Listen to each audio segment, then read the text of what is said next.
Fala pessoal, bom dia. Vamos lá para mais um giro de mercado e hoje sextou, né, galera? Sexta-feira, dia 22 de setembro, né? A semana terminou. Nós tivemos uma semana bem agitada não, né?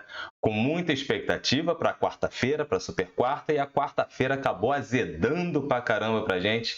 O pós-quarta foi complicado, né? O pós-quarta foi complicado. Ontem nós tivemos aí o mundo todo no risk-off, ainda digerindo muita parte ali da fala do Jerome Powell, que é o presidente do Banco Central norte-americano, né, onde ele mostrou, né, ele mencionou que o soft landing, o que ele já havia falado na reunião no ano passado, né, que o Fed buscaria fazer um soft landing para evitar ter uma recessão norte-americana. Ele falou que isso, ele repetiu duas vezes na sua fala, né, no seu discurso, que isso não está no radar do Fed, né? Então, se tiver que apertar a economia, ele vai apertar e não descartava, né, ali uma subida de taxa de juros até o final do ano. Não somente ele, mas como boa parte do colegiado, né? Então, isso acabou não descendo tão bem assim pela garganta dos investidores, mundo afora, e a galera começou as suas proteções, né? Então, os rendimentos estavam subindo dos treasuries, isso acabou pressionando bastante a renda variável. Muita gente que estava posicionada começou a reduzir um pouco mais as suas posições, né, compradas e tomar um pouco mais de segurança. Então, a gente viu ontem um movimento completo de risk-off, né? DXY subindo, muita busca pelos títulos norte-americanos e também liquidação nas bolsas, né? Não somente nos Estados Unidos, mas também lá fora. Beleza? E nessa madrugada, a galera estava atenta ao Japão, né? A política monetária do Japão, beleza? Mas não vou continuar falando porque eu preciso fazer a introdução aqui para vocês. Quem vos fala sou eu, Vinícius Vilas Boas, assessor de investimento da XP Investimentos e sócio do escritório Cashwise. E se você ainda não tem conta na XP, aqui na descrição do vídeo, né, tem um link de abertura de conta, você pode abrir a sua conta. Aparecerá para mim aqui na minha lista de clientes, eu já entro em contato, que eu já vou saber qual é o seu perfil de investidor, porque você vai preencher o Suitability, que é muito importante para você entender qual é o seu perfil. E depois a gente vai conversar para eu entender um pouco mais sobre o seu momento de vida, quais os seus objetivos futuros. Vamos fazer alguns estudos em relação a confecção de uma carteira, né, de investimento para eu poder passar para vocês o que seria cada um dos produtos, com muita tranquilidade, para que a gente possa definir um plano, né, entre você e eu, e a gente aqui depois vai só seguindo e o meu papel vai ser acompanhar isso junto com você, beleza? Então é bem tranquilo, não custa nada. Se você quiser, tem aqui também minha rede social, meu Instagram. Me segue lá, me manda uma DM, a gente marca uma reunião, a gente bate um papo sem problema algum, beleza? E se está chegando aqui agora no canal, não deixa de se inscrever, ativar o sininho de notificação, dar aquele like, porque isso me ajuda. Eu vejo aqui, é pouco hoje, olhando, né? Pô, 28 visualizações, 40 visualizações, 30 e poucas visualizações. É pouco, mas antes eram 2, eram 3, eram 5. Né? Então, eu fico feliz demais porque tem pessoas assistindo e tem sempre um feedback positivo, né? Isso me anima, beleza? Então, se você está assistindo, dá o like, não custa nada. Dá lá, aperta ali o joinha. Isso me ajuda bastante porque a gente consegue entregar esse conteúdo a mais pessoas aqui no YouTube, beleza? Bom, então agora vamos aqui para o vídeo, né? Porque é o que vocês querem. Nós temos hoje o mundo, né, está num cenário negativo, porém não tão feio como estava ontem, né? Parece que a galera deu uma relaxada nas tensões, porém ainda continua num cenário negativo, né? Está sem uma direção única, porém a maioria no cenário negativo, olhando as bolsas em geral, né? Ainda mais porque a Europa está na sua maioria no campo negativo. Agora, olhando para a Ásia e Pacífico, né? Nós temos a maioria no campo positivo. Porém, a gente tem a Austrália ficou basicamente no 0 a 0. Né? Nós temos Tailândia fechada, nós temos China que subiu bem, né? Tanto Xangai quanto Hong Kong subiram bem, né? 2,2% para Hong Kong e 1,5% para Xangai. Agora, a cereja do bolo de hoje é simplesmente o que o Japão iria tomar de decisão com a sua política monetária. né? Então, manteve inalterada, a taxa de depósito lá continua com 1% negativo, né? A banda ali da curva ainda continua ali entre -5, entre -0,5 e mais 0,5, então isso não mudou. Né? Essa era uma das preocupações que os investidores também tinham, porque se o Japão sai da sua política, né, ultra frouxa, porque o Kazuo Ueda, que é o presidente do Banco Central japonês, ele mencionou que se a inflação japonesa ficar acima dos 2%, né, e sólida acima dos 2%, seria um momento aí do Japão já começar a pensar em mudar a sua política monetária, beleza? Mas isso não ocorreu. Saiu também a taxa de inflação lá no Japão, manteve-se ali acima de manteve-se em 3,2%, está acima dos 2%, conforme ele mencionou, mas ele quer acima dos 2% sustentada. E o que é esse sustentada para ele? Ninguém sabe, somente ele e sua equipe, certo? Bom, então esses saiu os dados ali do Japão, manteve uma inflação, isso é positivo, né? Vamos botar assim, positivo, não digo tanto, né? Mas é positivo para o Japão porque busca crescimento, né? Tanto o Japão quanto a China buscam crescimento. Só que a inflação controlada, né? Então todos os países têm o seu Banco Central para justamente controlar a inflação, beleza? Saiu os PMIs também lá do setor industrial, apresentando uma contração rápida, ficou ali em 48,6, né, em comparação com os 48,9 de agosto, né, enquanto os PMI de serviço ficou em 53,3 em setembro, né? Então, mostrando ali uma expansão, uma leve expansão em serviço, porém no industrial ainda mostra essa contração. O setor industrial do Japão, assim como da China, né, estava bem complicado, né? Vamos botar assim, ainda não deslanchou como deveria, beleza? Lá na Europa, a Europa saiu uma série de PMIs ali, saiu o PMI do Reino Unido, não está aqui no meu relatório, então vou olhar aqui na plataforma aqui para vocês, beleza? Saíram ali os PMIs do Reino Unido, né? Então caiu, PMI de serviço caiu para 47,2, né? A previsão era 49. O PMI industrial caiu, né? Subiu, na verdade, para 44,2. A previsão era 43, então veio acima da previsão. E nós tivemos aí o PMI global, né? O composto, ficando aí em 46,8, né? E a previsão era 48,6, certo? Então, a Europa continua ali, na sua maioria, no campo negativo, né? Em território negativo. São pouquíssimas bolsas ali que estão no campo positivo, né? Está todo mundo ali no campo negativo, praticamente. Então, tem uma série de dados que vem saindo que sugere que o BCE ele possa vir a ter uma mantida, né, de taxa de juros alta ainda por mais tempo. A inflação global, e isso ainda prejudica muito a atuação dos bancos centrais. Então, isso acaba ainda refletindo muito ali pela Europa. Então, a Europa continua aí no viés negativo. Olhando agora os futuros americanos hoje estão até tendenciando uma abertura positiva, né? Então, depois daquela liquidação de ontem, os futuros americanos hoje ensaiam uma alta, né? Então, a gente vê ali S&P levemente positivo, nós vemos ali o Nasdaq também bem positivo, tá ali bem forte o Nasdaq, e nós temos ali o Dow Jones também levemente positivo. Então, tendenciando uma abertura levemente positiva. Vamos ver se de repente tem esse respiro numa sexta-feira, né, que é muito complicado. Geralmente às sextas-feiras a galera busca um pouco mais de proteção, ainda mais quando tem bastante coisa acontecendo.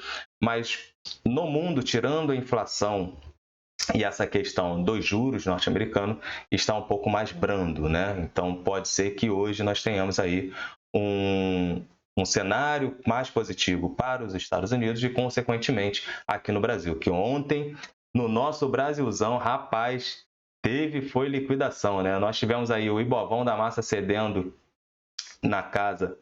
Cadê? O Ibovão da Massa cedendo aí na casa dos 2%, 2,15% de queda, fechou ali nos 116.145 pontos. E aí, na semana, amargando, né, 2,2% de queda. Isso foi muito impactado pela questão do risk-off global, né? Não foi somente aqui no Brasil. Então, Nós tivemos aí uma queda de 2,15, fechando ali nos 116.145 pontos, buscando basicamente a mínima ali do mês de agosto, certo? Estamos bem próximos, estamos em linhas D, né?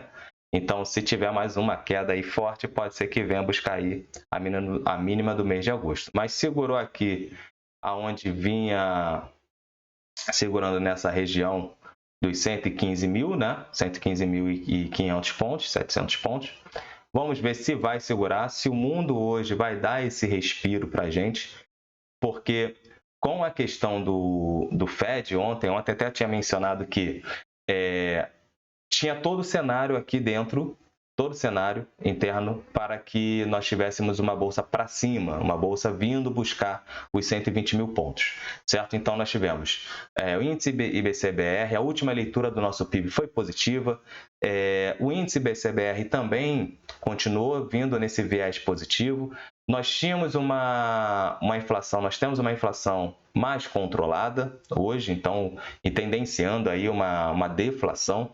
Então, isso tudo abre espaço para o Copom, né, para o nosso Comitê de Política Monetária, reduzir taxa de juros. Já estava contratado 50 base points aqui no nosso Brasil, beleza. Até aí, tudo bem. Certo? Deixa eu me ajeitar aqui. Até aí, tudo bem. Isso já estava no preço, certo? Se viesse 0,75, que uma parte, não vou falar uma boa parte, mas uma parte do mercado espera que o Copom viesse acelerar isso, essa queda de, ao invés de 0,50, 0,75, isso daria aquele push para a gente, certo? Daria aquele push para a gente. Porém, o Brasil, como diz o meu sócio e amigo Rafael Costa, o Brasil não é uma ilha, né? Então, o Fed ontem, com o Tom Hawks do Jerome Powell, mencionando que pode sim subir mais ainda a taxa de juros e permanecer alta por mais tempo, o que aconteceu? Isso estava até na análise de risco, né? Um dos fatores de riscos que o comitê lançou ontem, né, no seu comunicado, mencionou a questão dos juros, do cenário elevado de juros, né, lá fora, né, no cenário externo. Então, quando o Fed mencionou isso e falou sobre o soft landing, que pode ser que não venha, que não esteja no radar, isso acaba preocupando muito os investidores, porque muita gente tomou posição frente ao Fed manter as suas taxas de juros e começar, de repente, até mesmo um corte ou só vir a subir, né? Se subisse em 2024, lá para março de 2024 e no meio do ano ali, já começar uma sessão de corte na taxa de juros. E o Fed veio com outro tipo de anúncio. Então, se o Fed fala que está subindo a taxa de juros e a gente tem aqui uma política já de redução da taxa de juros, esse intervalo começa a ficar cada vez mais apertado. Não estou falando que ainda a moeda brasileira ainda não seja interessante para um carry trade, não seja interessante ainda para os estrangeiros. Ainda continua, nós ainda temos um gap ali, um espaço entre a nossa taxa de juros e a taxa de juros lá de fora. Vamos botar aí como uma taxa real, externa, enfim, o nome que vocês quiserem dar. Mas eu estou tentando explicar para vocês que não tem aquele economês. Eu não quero chegar no economês. Então, assim, o que a gente oferece de juros, frente ao que lá fora oferece, ainda tem um espaço. Essa diferença ainda é positiva para os estrangeiros fazer o carrego aqui, né? E montar alguma posição dentro do Brasil, certo? Então, quando o Fed fala que está subindo essa taxa de juros e a gente está reduzindo, os 0,75 que uma parte do mercado esperava que poderia vir, já caiu por terra. Entendeu? Porque se o Copom, se o nosso BC acelerar a queda e lá fora vier subindo, isso pode trazer um problema inflacionário aqui para a gente, né? Porque muita gente vai acabar tomando um pouco mais de dólar, o dólar tende a voltar para cima dos R$5, esse dinheiro volta para os Estados Unidos para buscar um pouco mais de renda fixa, né? De uma proteção de investimentos, e como o dólar fica alto, o que acontece com a nossa inflação? Isso pressiona a nossa inflação, beleza? Então, tanto é que nós já vimos ontem aqui os DIs fazendo essa correção. A correção do curto prazo, a curta, começou também a acontecer, né? Porque esses 0,75 que poderiam vir, já não vem mais, né? A galera já entende que não vem mais. Pode, Vinícius, mas se vier na próxima reunião? Se vier, beleza. Aí você vai ver todo mundo retomando as compras, reposicionando. Porque quando a galera está montando uma posição, a gente vê aí um crescimento até mesmo lento, mas sabe que tem um fator psicológico aqui nesses 120 mil pontos, 123 mil pontos. Para ganhar isso aqui, o cenário tem que estar muito bom. O cenário tem que estar muito bom. E a gente ainda tem aí as incertezas fiscais pela frente. Ontem nós tivemos uma entrevista, né, onde a diretora da Instituição Fiscal Independente, né, do Senado, né, a Vilma Pinto, ela teve uma entrevista com o Estadão, onde ela praticamente detonou, né? Falou que déficit fiscal zerado em 2024 é praticamente impossível, né? Não vai ocorrer, a não ser que o governo comece a fazer uma política de redução de gastos, o que a gente não vê, né? Nós tivemos ontem também a leitura da arrecadação, né, federal, que caiu pelo terceiro mês consecutivo, então teve mais uma queda aí em comparação ao mesmo período do ano anterior de 4%, ou seja, para zerar o déficit tem que aumentar a arrecadação ou reduzir despesa. É igual você controlando o seu orçamento dentro de casa. Você, para controlar seu orçamento dentro de casa, você precisa aumentar sua receita ou reduzir seus gastos, para que o final do seu orçamento seja positivo, certo? Então, você precisa fazer alguns cortes interessantes, mesmo que doa, né, tire um pouco mais do seu conforto, mas você vai precisar fazer esses tipos de corte para que o seu orçamento fique positivo, certo? E não é o que a gente está vendo aqui hoje no Brasil. Então, isso preocupa bastante o presidente do Banco Central, ele mencionou isso também no seu discurso e mencionou também lá estava no comunicado, certo? Porém, né, o Haddad mencionou, a ala econômica não enxergou isso como um ataque, por exemplo. Né? Eles entendem que o Banco Central esteja alinhado e que realmente eles precisam correr atrás da meta para chegar até 2024 com o déficit fiscal zerado. Para Vilma, isso só vai acontecer em 2030. Lula vai sair do seu mandato ainda com déficit fiscal.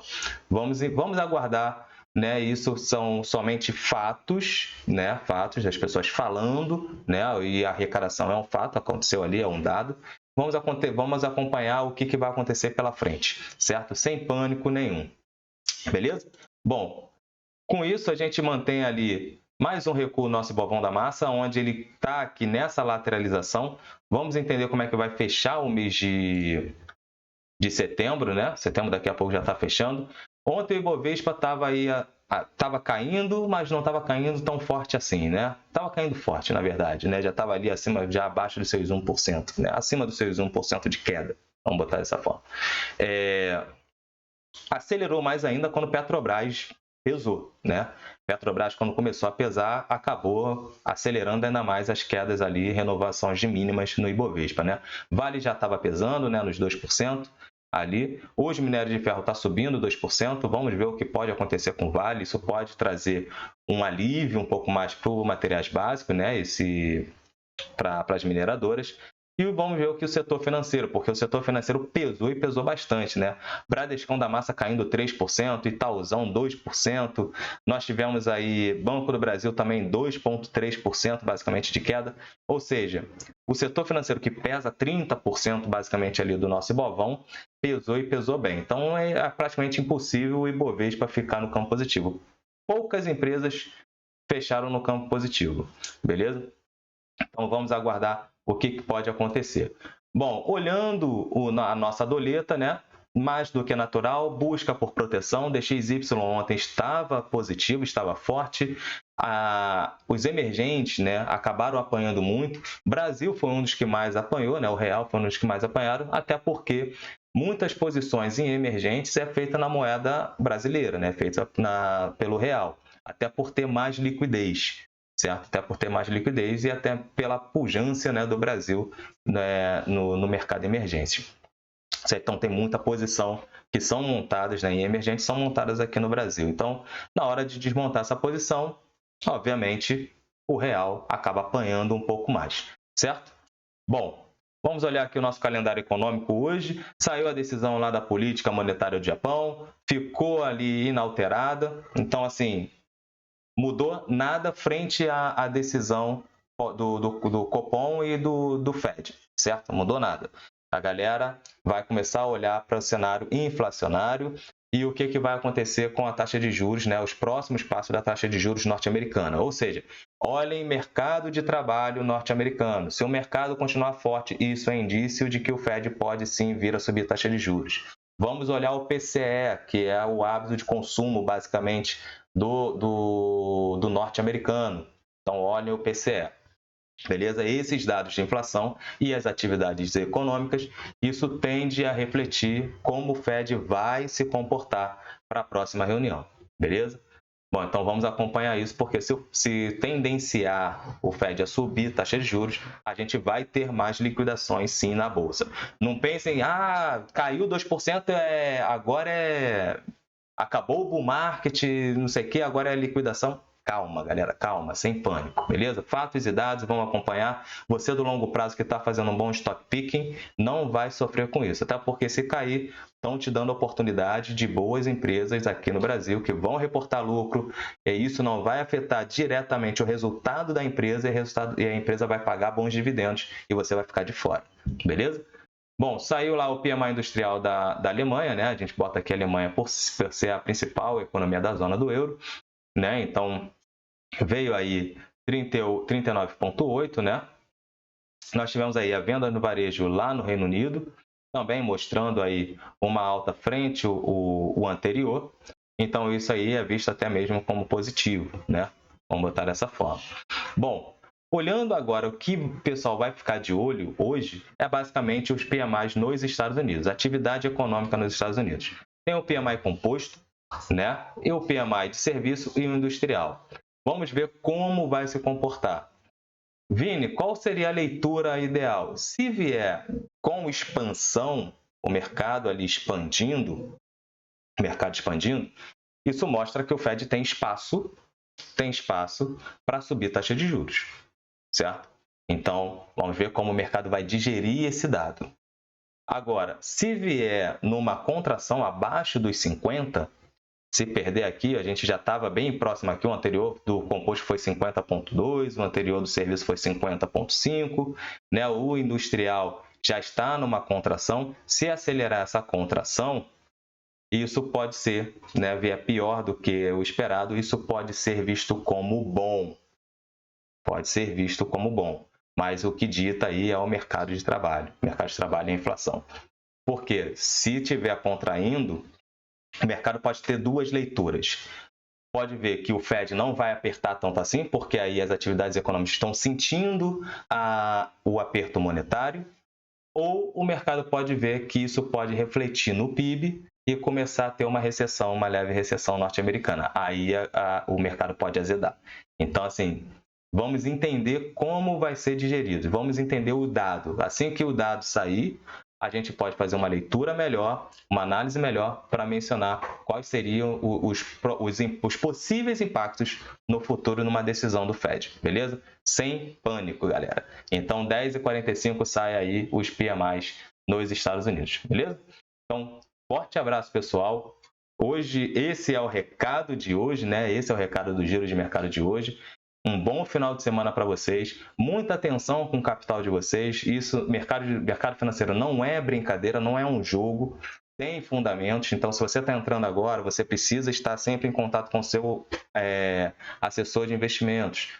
Nós, assessores, somos credenciados, somos certificados, temos acesso a relatórios que a gente pode bater uma bola com vocês. É muito mais fácil você navegar por um mar desse que você tem muito mais coisas desconhecidas do que conhecidas, que você vai andar sozinho, é melhor você andar acompanhado junto com um profissional certificado e credenciado. Beleza? Bom, então fiquem bem tranquilos. E você do curto prazo, né, da galera do giro lá, do day trade, minha sugestão hoje, quem fez a meta fez, está tudo certo, fecha o home broker. Quem não fez, nem opera. Se for operar, opera ali o PMI, né, que vai sair ali às 10h45, após a abertura do mercado norte-americano, onde o mercado já começa a tomar uma direção, mas acredito que a direção do mercado vai vir ali por volta de umas 11 horas da manhã, né? Que aí vem depois leitura do PMI, galera já digeriu o dado, já começou a analisar, aí toma uma posição. Aí Lá no canal do Telegram da Cashwise, tem aqui também o link, se inscreva lá, que eu vou fazer um resuminho falando sobre o PMI e a decisão ali, né, a direção que o mercado tomou. Falou? Então, forte abraço, pessoal, um excelente final de semana e até segunda-feira com mais giro de mercado. Valeu!